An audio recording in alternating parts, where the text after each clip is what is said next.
சர்வேஸ்வரனான பகவான் தர்மத்தின் பொருட்டு ரகு வம்சத்துல ராமாவதாரம் பண்றார். எதற்கு பிராதானியம் கொடுத்த இந்த அவதாரம்னா தர்மம், தர்மத்துக்காக தான் இந்த அவதாரம். மேல மாரீச்சனே சொல்ல போறான், சத்ருபக்ஷத்திலேருந்து வந்த மாரீச்சன் சொல்றான், ராமர் யாருன்னு கேட்கிறான் ராவணன். அப்ப அந்த மாரீச்சன் சொல்றான், ராமோ விக்கிரகவான் தர்மஹாங்கிறோம். அந்த தர்மத்துக்கு தனியா ஒரு ஸ்வரூபம்னு ஒன்று இருந்தா அது ராவண போல இருக்கும் அப்படின்னு சத்ருபக்ஷத்துல இருக்கக்கூடிய மாரீச்சன் சொல்றான். ராமரை போல ஒரு தெய்வம் கிடையாது, ராமரை போல ஒரு கருணை கிடையாது, அந்த மூர்த்திக்குள்ள கருணை வேற யாருக்குமே கிடையாது. யதா வர்ணயத் கர்ணமூலே, பட்சிகள் இடத்துல கூட காருணித்த காமிச்ச அவதாரம் ஸ்ரீ ராமாவதாரம். சர்வசமனாக பகவான் இருந்திருக்க. யதா வர்ணயத் கர்ணமூலே அந்த காலே சிவகா ராமராமேதி காஷ்யாம் ததேகம் பரம் பிரம்மரூபம் பஜேகம் பஜேகம் தாரகம் பிரம்மரூபம் பஜேகம். இப்பேற்பட்டதான கருணை அந்த ராமருக்குன்னா, ஒரு மனுஷன் இருக்கிற காலத்துல பகவன் நாமாவை சொல்லி கரை ஏறணும், அந்த பகவானுடைய ஸ்மரணம் அவனுக்கு இருக்கணும். மகான்களும் அதுதான் சொல்றா. ராமாயணம், இதிகாசம், பாகவதம் முதல் எல்லா கிரந்தங்கள் என்ன சொல்றதுன்னா அனவரதமும் நாமத்தை சொல்லிட்டே இருக்கணும். ஏன் நாமத்தை சொல்லணும்னா அந்த நாமாவை சொல்லி சொல்லி அந்த தழும்பு நாக்குல ஏறணும். ஏன் ஏறணும்னா இன்னைக்கு உனக்கு தெரியாதவனுடைய அருமை என்னைக்கோ ஒரு நாள் நீ கட்ட போற கடக்க போறப்ப அன்னைக்கு ஒன்னறியாம உன் வாக்கு பகவன் நாமா சொல்லணும், அது போல தயார்படுத்திக்கோங்கிற. அப்படி சொன்னா அது நடக்குமா அப்படின்னா துக்காராம் மகாராஜ் சொல்ற, பாண்டுரங்க தியானி பாண்டுரங்கமணி ஜாகிருதீம் ஸ்வப்னீம் பாண்டுரங்கா. ஒருத்தன் பகவானே நினைச்சுட்டு இருந்தா அவன் பகவானாக மாற முடியுமான்னா முடியுங்கிறார் துக்காராம் சுவாமி. இது போலன்னா ஒரு கிராமத்துல கரிகா வித்துன்னு ஒருத்தர் போயிட்டு இருக்கா. அவன் தலையில என்ன இருக்குன்னா தக்காளி வித்துட்டு போயிட்டு இருக்கா. நம்ம அந்த தக்காளியை வாங்கிக்க போற நம்ம என்ன பண்றோம்னா, அவள் யாருன்னு தெரியாது, எந்த ஊருன்னு தெரியாது, எந்த பேருன்னு தெரியாது, ஆனா அவ தக்காளி விற்கிறா. அதனாலேயே அவளுக்கு என்ன நாமம் கிடைக்கிறதுனா தக்காளி விற்கிறவளையேன்னு அவளை கூப்பிடுறோம், தக்காளிக்காரின்னு நம்மளை கூப்பிடுறோம். இன்னொருத்தர் ஒரு பானை வித்துட்டு போறாருன்னா பானைக்காரரே பானை இங்க வாங்கணும்னு கூப்பிடுறோம். எதனால அவளுக்கு அந்த அவனுடைய பேரு கந்தசாமியா இருக்கலாம், இல்ல முருகனா இருக்கலாம், எதுவா வேணா இருக்கலாம். எப்ப அந்த வஸ்துவை தலையில தரிச்சுட்டு அவள் போடுறதுனாலேயே அவளுடைய பேர் மாதிரி அவளுக்கு இன்னொரு பேர் வருது. இது லௌகீகமா அல்பமா லோகத்துல நடக்கிறது. துக்காராம் சுவாமிகள் சொல்றார், இத்தனைக்கு அவர் காத்தாலேருந்து சாயந்தரத்துக்குள்ளார்தான் இந்த காரியத்தை பண்றா. அவளுக்கே அந்த நாமம் சித்திக்கிறதுன்னா அனவரதமும் 24 மணி நேரமும் பகவானே ஒருத்தன் தியானிச்சுட்டு இருந்தான்னா அவனுக்குள்ளார ஏன் பகவான் வரமாட்டார், அவன் ஏன் பகவத் சுரூபமா மாற மாட்டாங்கிற துக்காராம் சுவாமிகள். அது எப்படி நினைக்கணும்? ஜாகிரதையும் சொப்னையும் பாண்டுரங்கா, இருக்கும் போதும் படுத்துட்டு இருக்கும் போதும் தூங்கும் போதும் எல்லா காலத்தையும் நினைச்சானா அவன் பகவத் சுரூபமாவே மாறிடுறாங்கிற. அப்படி இருக்கணும். ஆனா நம்மளால இருக்க முடியல. அப்படி இருந்தோம்னா பகவான் என்ன பண்ணுவார்? ரட்சணை பண்ணுவார். அப்படி சில ஜீவன்கள் இல்லாம லௌகீகமாக தன்னுடைய வாழ்க்கையை கழிச்சு விட்டு ஜீவனை விட்டுடுறா. அப்படி விட்டான்னா பகவான் என்னன்னா நம்ம மறந்துட்டோம், ஆனா அவன் மறக்காதபடிக்கு யதா வர்ணயது கர்ணமூலே, எந்த ஜீவன் விட்டாலும் எங்க விடணும் ஜீவனங்கிறது சொல்லும் போது காஷ்யாந்து மரணான் முக்தின்னு காசியில ஜீவனை விடணும். அப்படி ஒரு ஜீவனை விட்டோமானால் அந்த ஜீவன் காதுல பகவான் போய் என்ன சொல்றாரு? பரமேஸ்வரன் என்ன சொல்றாரு? இந்த தாரக நாமாவான் அந்த நாமத்தை சொல்றார். இருக்கும்போதுதான் அவன் சொல்லல. இந்த நாமாவை சொன்னோமே ஆனால், அவன் போற பிறகு அவன் காதுல சொன்னோமே ஆனால் அந்த நாமா அவனை கரை சேர்த்தி கொடுக்கும். அப்பேற்பட்டது இந்த தாரக நாமாவான ராமநாமா. அவன் தான் மறந்துட்டான். நாம அவனை ஞாபகம் வச்சுட்டு சொல்லுவோமேனு பகவான் அந்த நாமத்தை காதுல ஓதுறார். எந்த நாமானா ததேகம் பரம் ததேகம் தாரகம் பிரம்மரூபம். இந்த தாரக நாமாவை அந்த பரமேஸ்வரன் அந்த ஜீவன்களுடைய காதுல ஒலிக்கும்படிமா பண்ணி அந்த ஜீவன்களை கரை சேர்க்கிறார். அப்பேற்பட்டது இந்த ராமநாமம். பூர்வ சரித்திரத்துல பகவான் வனவாசம் பிரவேசம் பண்ணி அகல்யை கௌதமர் முதலிய அவர்களுக்கெல்லாம் பாவனத்தை கொடுத்து, நாட்டுலதான் இருக்கணும், நீங்க தர்மம்னு காட்டுக்கு போகக்கூடாதுன்னு சொல்லி வரதாழ்வான் பிரார்த்தனை பண்ண சதுரங்க சைன்யத்தோடு பகவான் கிளம்பி வந்துட்டார். வரதாழ்வார் காட்டுக்கு வந்து சுவாமியை கூப்பிடுறாரு, நீங்க நாட்டுக்கு வரணும், இந்த நாடை நீங்க தான் ஆளணும், இந்த நாடு உங்களுடையது, நான் ஆள மாட்டேன்னு சொல்ல பகவான் சொல்றாரு, எல்லாத்துக்கும் மேல தர்மம் பெருசு, அவனவன் தோணுனதை செஞ்சானா அப்புறம் எதுக்கு பகவான் ஒருத்தர், அவனுக்கு கீழே நம்ம எதிர்க்கு இருக்கணும்.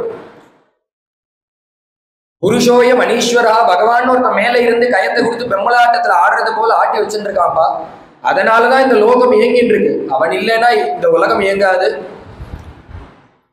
அதனால நீ எத்தனை தடவை கூப்பிட்டாலும் நான் வரப்போறதில்ல, நான் இங்க 14 வருஷம் பூர்த்தியான பிறகுதான் அந்த நாட்டுக்கு வருவேன், பித்ருவாக்கிய பரிபாலனம் தான் எனக்கு முக்கியம்னு சுவாமி சொல்ல, இப்ப பரதன் சொல்றான், நீங்க வராட்டி பரவாயில்ல, உங்களுடைய பாதுகைகளை கொடுங்கோன்னு சொல்லி பிரார்த்தனை பண்ண, அதற்கு கீழே தான் என்னுடைய ராஜ்யம்னு சொல்லி பிரார்த்தனை பண்ண, அதிரோக ஆரியபாத பாதாபியாம் பாதுகே ஹேமபூஷிதேன்னு சுவாமி தன்னுடைய பாதுகைகளை அனுகிரகம் பண்ணி கொடுக்கிறார். அதற்கு பாதுகா பட்டாபிஷேகம் பண்ணி பாதிகான்யஸ்த ராஜ்யனாக தன்னுடைய சர்வ காரியங்களை நடத்திட்டு வரார் இந்த பரதன். சுவாமி சஞ்சாரத்தை இந்த இடத்துல இருந்து சுவாமி கிளம்பிடுறார், சித்திரகூடத்துல இருந்து. ஏன்னா பரதன் வந்து அங்க நமஸ்காரம் பண்ணிட்டு போனதும், அவன் அழுததும், சுவாமி அவனுக்கு உபதேசம் பண்ணதும் இந்த நினைவுகளாவே இருக்கு. இங்க இருக்க வேண்டாண்டா லக்ஷ்மணா, நம்ம கிளம்பி காட்டுக்கு போவோம். சுவாமி கிளம்பி போறார். போற வழியில இந்த அத்ரி அனசூயை இருக்கிற ஆசிரமத்துக்கு வரார் சுவாமி. அவளை வந்து நமஸ்காரம் பண்றார். சோத்ரேராசிரமமாசாத்ய தம்பவந்தே மகாயசா தஞ்சாபி பகவான் அத்ரிஹி புத்திரவத் பிரத்யபத்யத. தன்னுடைய குழந்தைய பார்த்தா எவ்வளவு ஒரு சந்தோஷம் இருக்குமோ, பகவானை பார்த்தோன்னே அந்த அத்ரிக்கு அப்படி ஒரு சந்தோஷம். நமஸ்காரம் பண்ணோன்னு அவருக்கு ஆசீர்வாதம் பண்ணி சுவாமியை கூப்பிட்டு தேவியை கூப்பிட்டு நமஸ்காரம் பண்ண சொல்றாரு. யாருக்குன்னா அந்த அனசூய அம்மாவுக்கு, பரம பதிவிரத, அவளை போய் நமஸ்காரம் பண்ண சொல்லு தேவியன்னு உள்ள அனுப்பி வைக்க. அனசூயா மகாபாகா தாபசீம் தர்மச்சாரிணீம் பிரதிகிருஷ்ணேஸ்வவை தேகி அப்ரவீத் யுஷ்ட சத்தமா. தன்னுடைய ஆத்து மாமியை பத்தி அவரே அத்ரி மகரிஷியே புகழ்ந்து சொல்றார். ஏன் அவரே புகழ்ந்து சொல்றாரு, அதிக்கிரமிச்சு இழுக்காதன்னா அந்த அம்மா அவ்வளவு ஒரு தபஸ்வி, அதனால அவரே வாய் கொள்ளாம வர்ணிக்கிறார். நான் வர்ணிக்கிறேன், நான் எங்க ஆத்து மாமியை பத்தி நானே சொல்றேன்னு நினைக்காதப்பா, அவ அப்படி ஒரு தபஸ்வி. என்ன காரியம் பண்ணா தபஸ்வின்னு சொல்றேன்னா, தசவருஷான்யநாவிருஷ்யா தக்தே லோக நிரந்தரம் யயா மூலபலே சிருஷ்டே ஜாஹ்னவீ ச பிரவர்த்திதா. பகீரதன் கங்கையை கொண்டு வரதுக்கு எவ்வளோ பிரயாசப்பட்டு எவ்வளோ வருஷங்கள் தபஸ் பண்ணி கொண்டு வந்தார். இந்த ரகுவம்சத்துக்கு இந்த பகீரதன் கொண்டு வரும்போது, அதே இந்த அத்ரி அனசூய அம்மா என்ன பண்றான்னா, தன்னுடைய பாத்தியவிருத்திய தபசுனாலேயே அந்த கங்கையை தன்னுடைய ஆத்து வாசல்ல ஓடுபடியுமா பண்றா. சில நாட்கள் 10 வருஷ காலமா இந்த லோகத்துல மழை இல்லை, அனாவிருஷ்டி. அப்படி இருக்கிற காலத்துல லோகமே பஞ்சமா இருக்கு, அந்த பிரதேசமே பஞ்சத்துல வாடுற காலத்துல இவருடைய ஆசிரமத்துல மட்டும் பார்த்தா காய்கனிகள் கிழங்குகள் எல்லாம் கிடைக்கிறது. எதனாலன்னா இந்த அம்மாவுடைய தபசுனால. ஜலம் சமிருத்தியா இருக்கு, எல்லாம் கணிக்கிறது, காய்க்கிறது. அது மட்டும் இல்ல, இதற்கெல்லாம் மூலம் எது? ஜலம் தானே. ஜலத்தை இந்த அம்மா தன்னுடைய தபசுனாலேயே தன்னுடைய ஆத்துக்கு வர வைக்கிறா. அவ ஆத்துக்கு மட்டும் இல்ல, ஊருக்கு முழுக்க கொடுக்குறா. 10 வருஷ காலம் இந்த அம்மா பண்றா. அந்த கதையை சொல்ற. அதற்கு மேல இவ பதிவிரதங்கிறதுக்கு மேல ஒரு கதையை சொல்றேன்னு அத்ரியே தன் வாக்கால அந்த அனசூயினுடைய கதையை சொல்றார். தேவகார்ய நிமித்தம் ச யதாசத்ய ரமானயா தசராத்திரம் கிருதா ராத்திரிம் சேயம்மா தேவ தே அனகா. அப்பா இவ பதிவிரதங்கிறதுக்கு ஒரு உதாரணம் இந்த கதை.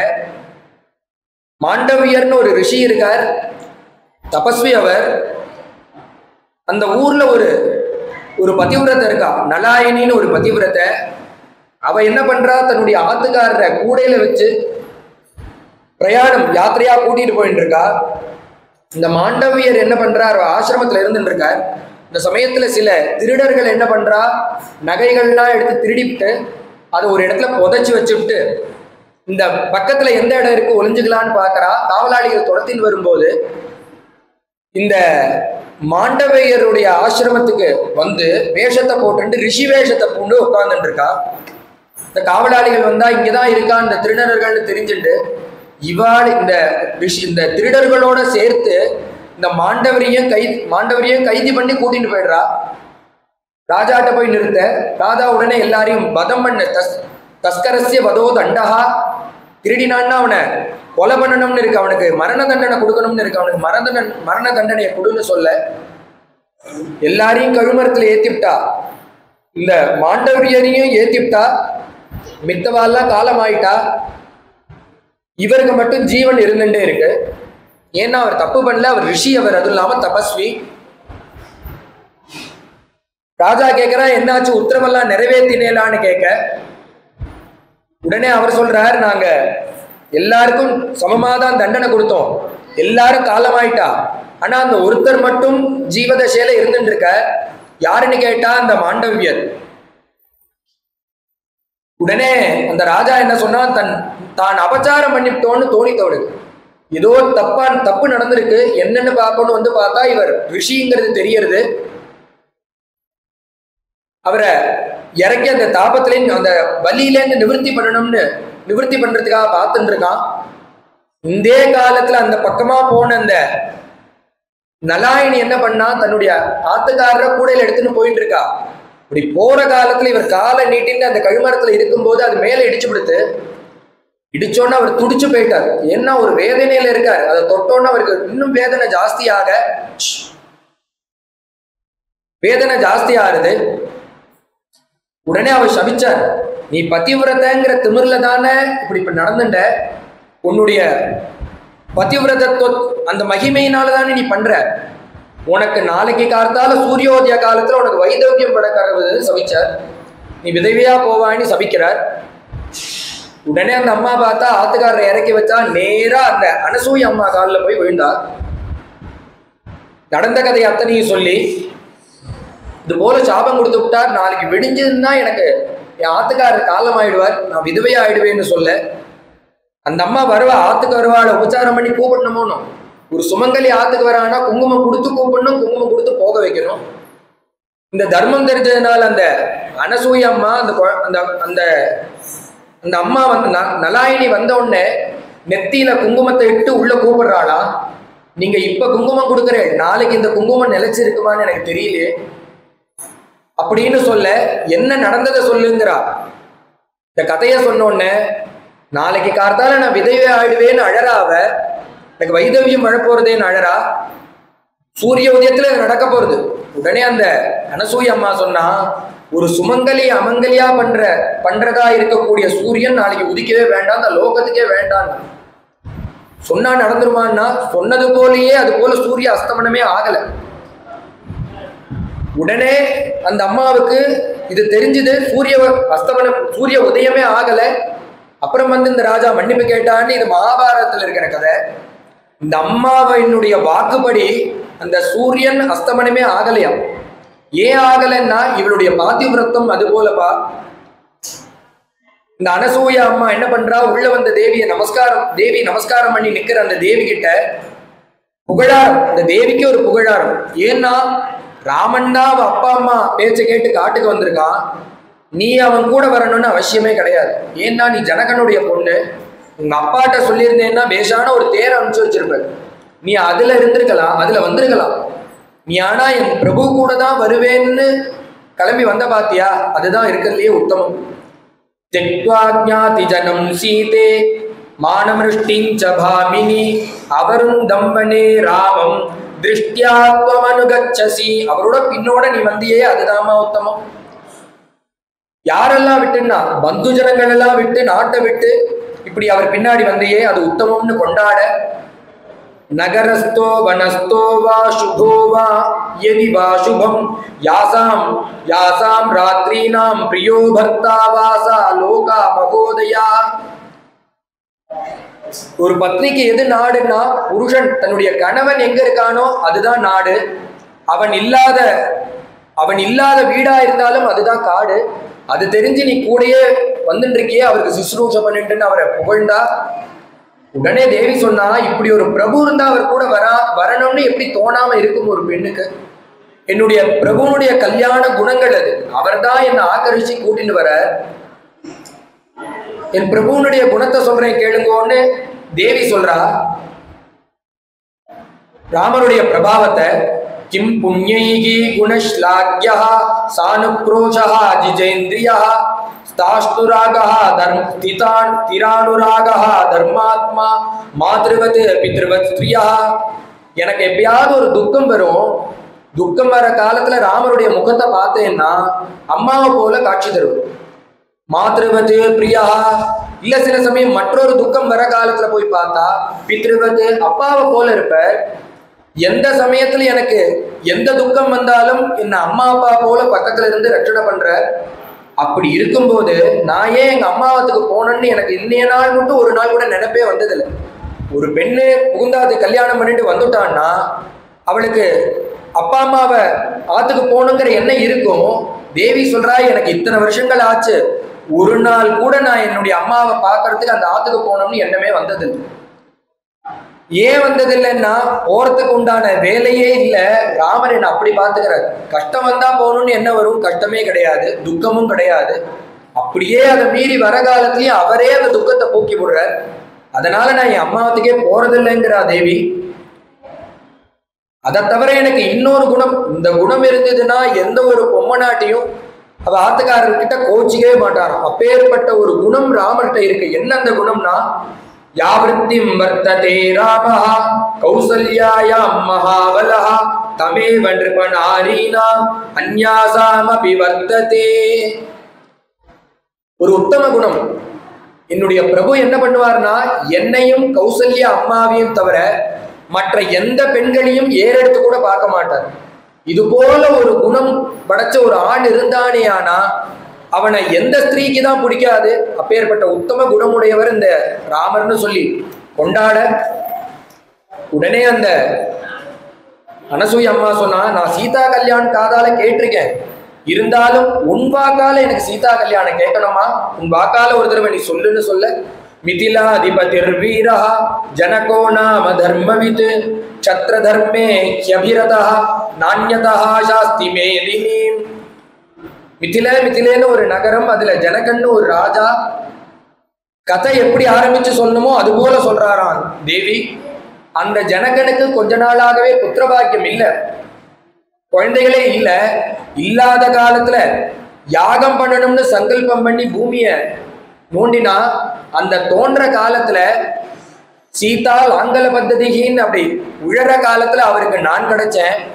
நான் பிறந்த பிறகு, நான் கிடைத்த பிறகு அவருக்கு மற்றொரு பெண் கிடைக்கிறா. அவர் பேரு ஊர்மிளன்னு பேரு. இப்படி தர்மத்தோட அந்த மிதிலா நகரத்தை என்னுடைய அப்பா பரிபாலனை பண்ணிட்டு வந்தார். அப்படி பரிபாலனை பண்ணிட்டு இருக்க அந்த ஜனகனுக்கு ஒரு கவலை கூடயே இருந்தது. என்ன கவலைன்னா, பொன் குழந்தையா பெற்றிருக்கோம், அந்த பொண்ணை நல்ல இடத்துல கல்யாணம் பண்ணி கொடுக்கணுமேங்கிற ஒரு கவலை இருந்தது. நாங்க வளர்றதோட சேர்ந்து அந்த கவலையும் எங்க அப்பாவுக்கு கூடயே வளர்றது. பதி சம்யோக சுலபம் பயோ திருஷ்டா துமே பிதா சிந்தாமப்யகதம் தீனா வித்தானாசாதிவாதனா. நாங்கள் வளர அந்த கவலையும் வளருது. அப்படியே பார்க்க ஆரம்பிச்சார். அவர் விளையாட்டுத்தனமா ஒரு பந்தயத்தை வச்சு விட்டார். என்னன்னா, என்னுடைய பிரபாவத்தை பார்த்தார். இதற்கு சரியான மாப்பிள்ளை யாருன்னா, இந்த வில்ல யாரு நகர்த்துறாளோ அவளுக்கு தான் இந்த பெண்ணுன்னு அனௌன்ஸ் பண்ணிவிட்டார். எல்லா தேசத்து ராஜாக்களும் வந்து பார்க்கறா. அந்த வில்ல அசைக்க கூட முடியல. எங்க அப்பா கவலைப்பட்டு எனக்கு கன்னியாவனம் தான் கட்டணும்னு தீர்மானம் பண்ணிவிட்டா. அந்த சமயத்துல நான் அழுதுட்டு வாசல்ல நானும் அழறேன், எங்க அப்பாவும் அழறா. அந்த சமயத்துல எனக்கு இடது கண்கள் துடிக்கிறது, இடது பக்கம் துடிக்கிறது. துடிக்கிற காலத்துல நான் உப்ரிகையிலேருந்து பார்த்துட்டே இருக்கேன். என் கவலையை போக்கும்படியுமாக ஒரு ஒரு சுரூபத்தை எடுத்துட்டு ராமர் வரார். விஸ்வாமித்ரேன சகிதா யஜ்ஞம் திரஷ்டும் சமாகதா. விஸ்வாமித்ரர் தன்னுடைய சிஷ்யர்களான ராமர் லக்ஷ்மணனோட சேர்ந்து இப்படி வரா. அதை நான் அப்படி பார்க்கிறேன். அந்த சமயமே எனக்கு க்ஷேமம் ஏற்படுது. லக்ஷ்மணேன சகப்ராதா ராமஹா சத்யபராக்கிரமா. ஒரே கிணத்துல சுவாமி அந்த வெச்ச லட்சியத்தை நிவர்த்தி பண்ணி பூர்த்தி பண்ணி வில்ல உடைச்சார். வில்ல மட்டும் உடைக்கல, எங்க அப்பா வச்சிருந்தாரே அந்த பந்தயத்தையும் உடைச்சார். எங்க அப்பாவுடைய மனோரத்தம் பூர்த்தியாச்சு, கவலை போச்சு, எனக்கும் சந்தோஷத்தை கொடுத்தார். உரிய காலத்துல எங்க அப்பா சித்தப்பா பெண்கள் 2 பேர், 4 பேர்களுக்கும் ஒரே மேடையில கல்யாணம். சுவாமிக்கு ராமனுக்கு சீதாதேவியும், லக்ஷ்மணனுக்கு ஊர்மிளையும், பரதனுக்கு மாண்டவியும், மற்றொரு தம்பியான பரதனுக்கு சத்ருகுணனுக்கு சுதகீர்த்தியும் எங்க அப்பா ஒரே மேடையில கல்யாணம் பண்ணி வைக்கிறா. 4 பேருக்கும் ஒரே இடத்துல கல்யாணத்தை பார்த்து எங்க அப்பா அம்மா ரொம்ப சந்தோஷப்பட்டா. யதோக்தமான இந்த கல்யாணம் விவாகம் விதிபூர்வகம்ங்கிறார். ஏனோதானும் நடக்கல, விவாகம் விதிபூர்வகமா நடந்ததுன்னு இந்த சீதா கல்யாணத்தை சுருக்கமாக சொல்லி முடிக்க, தேவி வாக்கால இதை சொன்னதை கேட்ட உடனே ரொம்ப சந்தோஷப்பட்டு அந்த அனசூயம்மா வியக்தாட்சரபதம் சித்திரம் பாஷிதம் மதுரத்வயா, எப்படி கதை சொல்லணுமோ அப்படி கதை சொல்றேன். நிறுத்தி நிதானமாக அழகாக புரியும்படி ஒவ்வொரு அக்ஷரத்துக்கும் கேப் கொடுத்து அழகா சொன்ன. நீ சொன்ன சீதா கல்யாணம் என் மனசு படியபடியே இருக்கு. நன்னா உன் வாக்கு சுத்தமா இருக்குன்னு வாழ்த்திட்டு அன்று சுவாமி அங்கேயே தங்குறார். 2 பேரும் அங்கேயே போஜனம் பண்ண, அத்திரி ஆசிரமத்திலே இருக்கு போஜனத்தை பண்ணிவிட்டு அவருடைய ஆசீர்வாதத்தை வாங்கிறார். அத்திரி அனசூயோட ஆசீர்வாதத்தை முடிஞ்ச உடனே சுவாமி வந்த காரியம் என்னன்னா, உள்ள மகாரண்ய பிரவேசம் பண்ணணும். பிரவிஷ்யது மகாரண்யம் தண்டகாரண்யம் ஆத்மவான். இப்படி சுவாமி காட்டுக்குள்ள பிரவேசிக்கிறார். காடுகள்ல இருக்கக்கூடிய ரிஷி கணங்கள்லாம் பார்க்கிறா. ஒரு உருவம் நடந்து வருது. தூரங்கள்லேருந்து பார்க்கிறா. அவருக்கு ராமர்னு தெரியாது. அப்படி எட்டி பார்க்கிறாளா. ஒருத்தருக்கு ஒருத்தர் பேசிக்கிறார். ஒரு கவி வர்ணிக்கிறார். என்ன பேசினா அங்க இருக்கிற ரிஷிகள்னா, யாரோ ஒருத்தர் நடந்து வராரு, யாருமா அதுங்கிறா. மற்றொரு ரிஷி கேட்கிறார், நாயம் பிக்ஷுஹு. இப்ப வரவர் யாரு? எட்டியிலேருந்து பார்த்தா ஒரு பிக்ஷு போல தெரியறது, சன்னியாசியோ அவர் அப்படின்னு அங்க இருக்கிற ரிஷியில ஒருத்தர் கேட்கிறார். உடனே இன்னொருத்தர் சொல்றார், பிக்ஷு கிடையாது அவர், பார்த்தா பிக்ஷு போல இல்லை. ஏன் சன்னியாசி போல இல்லை, பிக்ஷு போல இல்லைன்னா பக்கத்திலேயே பக்கத்துல பார்ப்பா ஒரு பொண்ணு இருக்கா. வர யுவதிமானு, கூட பெண் இருக்கிறதுனாலே அவர் சன்னியாசி இல்லைன்னு தெரியாது, சன்னியாசாசிரமத்துல இல்லை. அப்ப அவர் யாரு? அவாத்து மாமி அவாத்து மாமியோட அவர் கூட வந்திருக்கான்னா அவர் யாரா இருப்பார் அப்படின்னு இன்னொருத்தர் கேட்கிறார். திதிக்ஷுஹு, ஒருவேளை அவர் திதிக்ஷுவா இருப்பாரோ ரிஷியா இருப்பாரோன்னா, ரிஷி பத்னியோட வந்திருக்காளா அப்படின்னா அவர் ரிஷியும் இல்லப்பா. ஏன் ரிஷி இல்லை சொல்றேன்னா, தனுஷ்மானு, கையில பார்த்தேன்னா ஆயுதம் இருக்கு, வில்லு அம்பு கையில இருக்கு. அப்ப ரிஷியா இருந்த ஆயுதங்கள் இருக்காது. சரி, அப்போ ஒரு வீரரோ ராஜ குடும்பத்திலேருந்து வந்த குழந்தைகளோ, ராஜ்ய புத்திரஹா, வில்லு இருக்கிறதுனால ராஜாங்கத்து குழந்தைகளோன்னா அதுவும் இல்லை, ராஜாவினுடைய குழந்தைகளும் இல்லை. யார் அவர்னா, நகி நகி ஜட்டாஜூடபாரம் வதானஹா ததானஹா.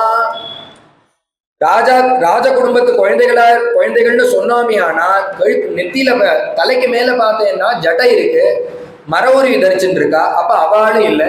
அப்ப யார் தான் வந்திருக்கிறதுன்னா, வியாதஹா, தலைக்கு மேல இப்ப ஜட்டை இருக்குன்னா ஒருவேளை வேடனா இருப்பானோ.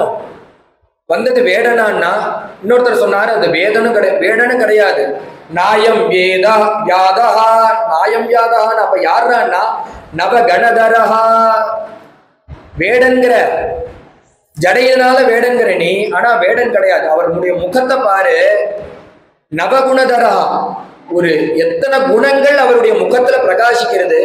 வேடனா இருந்தான்னா பிராணி ஹிம்சை பண்ணணுங்கிற எண்ணம் இருக்கும், அதனாலேயே முகத்துல வேறொரு பாவம் இருக்கும். எங்க மிருகம் இருக்கு, எப்ப அதை அடிக்கலாம் அப்படிங்கிற ரஜோகுணம் அவன்கிட்ட இருக்கும். ஆனா இந்த மூர்த்தியை பாரு, நவகுணதரஹா, முகத்துல ஒரு அழகு சொட்டுறது, குணம் தாண்டவம் ஆடுறது. அப்ப இவன் வேடன் இல்லைன்னா இவன் யாருன்னா புண்ணியரண்யே நவகண ஷியாமல கோயமிதி. அந்த ரிஷிகள்லாம் சொன்னா, ஷியாமலவர்ணன் நம்மெல்லாம் செஞ்ச வீடு வாசலை விட்டு மனைவி மக்களை விட்டு காட்டுக்கு வந்து தபஸ் பண்றோம். நம்மளுடைய புண்ணியங்கள்லாம் உருவெடுத்து வந்த நவகண மூர்த்தி ஷியாமலன் அப்படின்னு அங்க இருக்கிற ரிஷிகள்லாம் பேசிக்கிறா. அப்பேற்பட்டதான ரூபத்தை எடுத்துட்டு சுவாமி ஆகர்ஷிட்டு அந்த மகாரிணத்துக்குள்ள பிரவேசம் பண்றார். ததரிஷராமோ துர்தரிஷா தாபசாஸ்ரம மண்டலம்.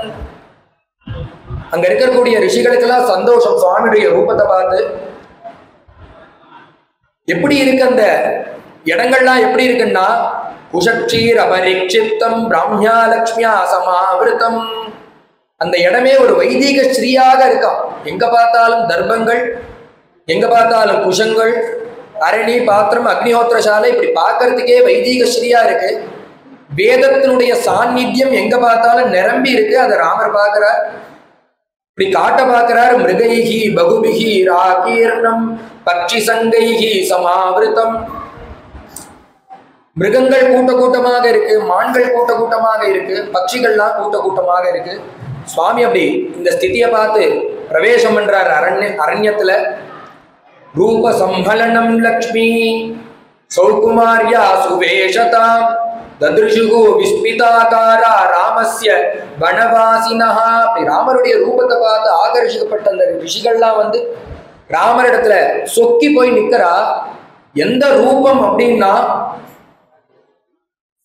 அர்த்தாவர்த்தித மந்திரம், அர்த்த விலசத்து ஸ்வாத்தியாயம், அர்த்தோஜித பிரம்மோபாசனம், அர்த்தமுக்த ஹவனம், ஆதித்யாதி சர்வக்கிரியாங்கிறார். ஒரு கிரியா ரெண்டு கிரியா இல்ல. அந்த பிரபுவை பார்த்தோன்னா அவாவா பாதியில அந்தந்த காரியத்தை விட்டுட்டு வந்தா. எது போலன்னா சுவாமி பாகவத்துல சொல்லும் போது வேணுகானம் பண்ற காலத்துல இந்த கோபிகளை மனசுல வச்சிருந்து சங்கல்பம் பண்ணிட்டு வேணுகானம் பண்ற. அந்த கோபிகள் விட்டுட்டு ஆத்த விட்டுட்டு வந்துட்டா. வந்து பார்த்தா உடனே சுவாமி சொல்றார், தத்யாகி யாகிமாம் கோஷ்டம், நீங்க இங்க வரக்கூடாது, திரும்பி உங்களுடைய ஆத்துக்கு போங்கோ, உங்களுடைய கரவன் திட்டுவா, நீங்க போங்கோ போங்கோன்னு விரட்டுறார். எந்த ஸ்திதியில வந்தான்னா ஒவ்வொரு கோபிகை ஒவ்வொரு காரியத்தை பார்த்துட்டு இருக்கா. அந்தந்த ஸ்திதியை வச்சுட்டு வந்துட்டா. இப்ப இதனுடைய அவ உடனே சுவாமி சொல்றார், நீங்க இப்படி பாதியில விட்டுட்டு வரையிலே நீங்க போய் உங்களுடைய கணவனுக்கு, உடனே அந்த கோபிகள் கேட்கிறா, நாங்க ஏன் அந்த கணவனுக்கு ஏன் சேவை பண்ணணும்னு கேட்கிறா. உடனே சுவாமி சொல்றார், நீங்க போய் ஆத்துக்கு போய் சேவை பண்ணினா என்ன கிடைக்கும்னா பதிலோகம் உங்களுக்கு கிடைக்கும், அவனுக்கு பண்ணதான புண்ணியம் உங்களுக்கு கிடைக்கும். அந்த புண்ணியத்தினால கடைசியில என்ன வந்து அடைவேல்கிறார். உடனே கிருஷ்ணர் சொல்றார், எப்படியா இருந்தாலும் கடைசியில ஒன்ன வந்துதான் அடைய போறோம். நீங்க ஆத்துக்காரருக்கு போய் சேவை பண்ணி பதி சேவை பண்ணி அதனுடைய பலதாத்தா யாருன்னா நீதான். நான் அதுவே இப்போ நீ கூப்பிட்டுருக்க, உன் சன்னதிக்கு நாங்களே வந்துட்டோம். நாங்களே போனோம்னு நினைச்சாலே எங்களால போக முடியல. பாதோபதம் சலதா தவ பாதமூல பத பாவ தவ பாதமூலாது.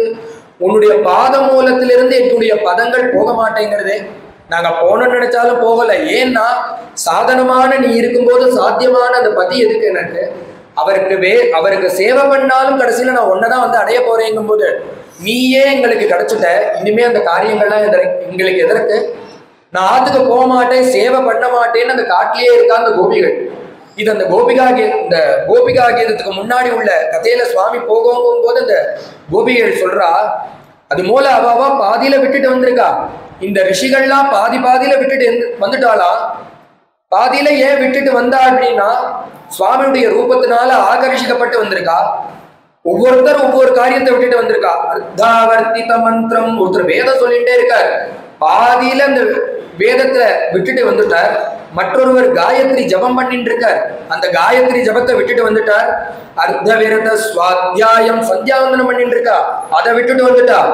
மற்றொருவர் என்ன பண்றாருன்னா அர்த்தோர்ஜித பிரம்மோபாசனம், பிரம்மஸ்வரூபத்தை உள்ள தியானம் பண்ணிட்டு இருக்கா, அதை விட்டுட்டு ஒருத்தர் வரார். மற்றொருவர் அர்த்தமுக்த ஹவனம், ஹோமங்கள் பண்ணிட்டு இருக்கார், அக்னிஹோத்திராதி கர்மாக்களை பண்ணிட்டு இருக்கா, அதை விட்டுட்டு வரார். மற்றொருவர் ஆதித்யம் முதலிய காரியங்களை பண்ணிட்டு இருக்கா, அதையும் விட்டுட்டு வரா. இப்படி ஒவ்வொருத்தரும் ஒவ்வொரு காரியத்தை விட்டுட்டு வந்தா. அதுலயும் என்னன்னா பிரம்மோபாசனம் பண்ணிட்டு இருந்தவா எந்து வந்தாங்கிற, தியானத்துல இருந்தவா எப்படி எந்து வர முடியும்னா வெளியே நிற்கிறது அதே வஸ்து, அந்த உள்ள இருக்கிற வஸ்து தான் வெளியே இருக்கு. அந்த வஸ்துவே வந்ததுனால அதனுடைய சாநித்தியம் இவாளை கண்ணை திறக்க வச்சுடுது, கூப்பிடுறது. அல்பமான ஒரு திருஷ்டாந்தம் சொல்லணும்னா, நம்ம ஜபம் பண்ணி அன்னைக்கு சந்தியாவந்தனம் பண்றோம், ஜபம் பண்றோம். பண்ற காலத்துல 108 பண்ணணும்னு நினைச்சு சங்கல்பிச்சு உட்காடுறோம், இல்ல 1008 சங்கல்பிச்சு உட்காடுறோம். உட்கார்ற காலத்துல ஒரு காஃபியை கொண்டு வந்து வைக்கிறா. நம்ம இன்னும் முழுக்க இந்த ஜபத்தை பண்ணல, பண்ணி முடிக்க போறோம். 108ன்னா அதுல 50 ஆயிருக்குன்னா ஒரு அல்பமான ஒரு காப்பியை கொண்டு வந்து நமக்கு முன்னாடி வைக்கிறா. அதனுடைய வாசனை நம்ம மூக்குக்குள்ள போறது, எந்த ஸ்திதியில இருக்கோமோ அப்படியே கையெடுத்துரும். அல்பமான அந்த காப்பிக்கே காயத்ரியை மீறிதான ஒரு சக்தி இருக்கு. அப்படின்னா இப்ப வந்து நிக்கிறது யாருன்னா சர்வேஸ்வரன் பகவான். அப்ப இதெல்லாம் விட்டுட்டு வந்திருக்காங்கிறதுல ஒரு ஆச்சரியமே கிடையாது. உள்ள இருக்கக்கூடிய ஸ்வரூபம் தான் இப்ப வெளியில வந்திருக்கு. அதனால அவ பட்டுப்பட்டு அந்த காரியத்தை விட்டா, தியானத்தையும் விட்டார், சமாதியும் விட்டாருங்கிறார். அப்படி விட முடியுமான்னார் சுவாமி. துருவச்சரித்திரத்துல சொல்றார், அந்த துருவன் நாரத உபதேசத்தினால காட்டுக்கு வர, காட்டுக்கு வந்து தபஸ் பண்றார். 6 மாச காலம் ஆகுறது. தபோக்னி தேவலோகத்தை தகிக்கிறது. உடனே தேவர்கள்லாம் போய் அங்க பகவான் இடத்துல, பிரம்மான் இடத்துல சொல்றா. பிரம்மா பகவான்கிட்ட போய் சொல்றார், இந்த மாதிரி ஒரு தபோக்னி தேவலோகத்தை தகிக்கிறதே, நீங்க போய் அதை பார்த்து என்னன்னு சரி பண்ணக்கூடாதா, போய் அந்த குழந்தைய அனுகிரகம் பண்ணக்கூடாதாங்கிறார். அவனுக்கு போய் தரிசனம் கொடுக்க கூடாதாங்கிறார். உடனே சுவாமி சொல்றார், தரிசனம் நான் கொடுக்க போறதில்ல, அந்த குழந்தைய நான் தரிசனம் பண்ண போறேங்கிற. இந்த துருவசுவாமிய கிளம்பி சுவாமி போய் எங்க துருவனுக்கு முன்னாடி நின்று கூப்பிடுறார். துருவா துருவா துருவான்னு கூப்பிடுறார். ஆனா அந்த குழந்தை கண்ணையே துறக்க மாட்டேங்கிறான். வயசும் 5. இதுவே கொஞ்சம் பெரிய வயசா உள்ளவாளா இருந்தா, ரொம்ப ஊர்வசி மேனகை போல ஒருத்தா வந்தா கண்ணை திறந்துருவா. தேவர்கள் அதையும் பண்ணி பார்த்தாலாம் நடக்கலையா. சுவாமி துருவா துருவாங்கிறார், ஆனா அவர் கண்ணை திறக்க மாட்டேங்கிறார். உடனே சுவாமி பார்த்தார், ஏன் இவன் கண்ணை திறக்கலன்னா, உள்ள இந்த நாரதர் சொன்ன அந்த பிரசாதாபிமுகம் சஸ்வத் பிரசன்னவதனேக்ஷணம் சுனாசம் சுப்ருவம் சாரு கபோலம் சுரசுந்தரம் தருணம் ரமணீயாங்கம் அருணோஷ்டே க்ஷணாதரம், இப்படி அவர் உபதேசம் பண்ண அந்த ரூபத்தை உள்ள நினைச்சிட்டு இருக்கான் அந்த குழந்தை. அந்த தியான கோத்திரனா பகவான் உள்ள இருக்கிறதுனாலதான் கண்ணை திறக்க மாட்டேங்கிறான். அப்ப அந்த ரூபத்தை மறைச்சோமே ஆனால் அவன் கண்ணை திறந்துருவான். உடனே சுவாமி என்ன பண்ணார், ததவஸ்தம் ததரிஷா, உள்ள இருக்கக்கூடியதான அதே ஸ்வரூபத்துல வெளியில நின்னாராம். உடனே அந்த பட்டுன உள்ள ஏதோ ஒரு ஸ்வரூபம் மறைஞ்சுது. அந்த துருவன் கண்ணை திறக்கிறான். சுவாமி அதே ரூபத்துல நிற்கிறார். ஏன்னா அந்த குழந்தைக்கு பயம் வந்துடுமா, நாரதரோ உபதேசம் பண்ணியிருக்கார், இப்படி இருப்பார், இந்த மாதிரி இருப்பாருன்னு. அந்த தியானகோச்சரனா இருக்கக்கூடிய ரூபம் வெளியில இருந்தாதான் அந்த குழந்தைக்கு சந்தோஷமா இருக்கும். ஆகா நம்ம பார்த்த மூர்த்தி தான் இங்க நிற்கிறாருன்னு. இல்ல என்னன்னா இது வேற யாரோ ஒரு மாமான்னு கண்ணை மூடின்றுவாராம் துருவசுவாமி. அதனால சுவாமி அதேபடி தரிசனத்தை கொடுத்தார். அதே போல இங்க இந்த சுவாமியை தியானம் பண்ணிட்டு இருக்க அந்த ரூபம் வெளியில வந்து நின்னோடனே அவளுக்கு உள்ள இந்த தியானம் பண்ண முடியாதபடிக்கு கண்ணை திறந்து பார்க்கறா. அந்த ஸ்வரூபம் வெளியில நிற்கிறது. தத்ருஷ்டுவா பஞ்சவட்டி யுச்சேய ரிஷயா சார்த்தம் தபோ மேனிரே, அவளுக்கெல்லாம் என்ன எண்ணம்னா, இத்தனை நாளா கண்ணை மூடுறோம், உள்ள ஒன்றும் தெரிய மாட்டேங்கிறது, தான் பண்ண தபசனுடைய அடையாளம் இதுன்னு நினைக்கிறான். சார்த்தம் தபோ மேனிரே கந்தர்பாயுத சுந்தரம் ரஜதிமே காக்குஸ்தமேனம் மனஹாங்கிற. இவ்வளவு நாளா கஷ்டப்பட்டதனுடைய பலன் என்னன்னா இந்த ராமருடைய ரூபத்தை பார்க்கறது.